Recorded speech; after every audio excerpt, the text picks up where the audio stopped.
Talented people don't achieve as much success as they could, unfortunately, because they sit back on their talent and never learn to work hard.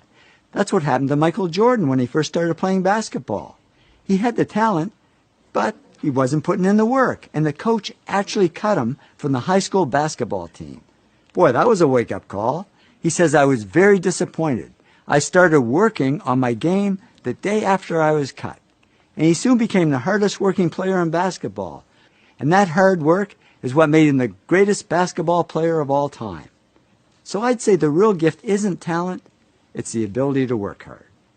And we tend to underestimate work and overestimate smarts. But in the end, work wins over smarts.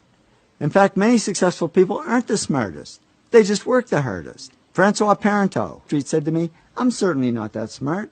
I can't even remember my own zip code. But he also says, work is a big part of my life. I think about investments pretty much 24 hours a day, 7 days a week.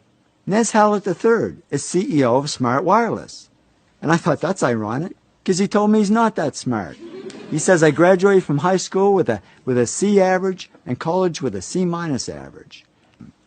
How did he do it?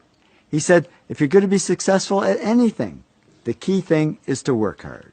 Thomas Stanley studied hundreds of millionaires, and he discovered most millionaires weren't A students, didn't score high on tests, and teachers didn't think they'd ever succeed.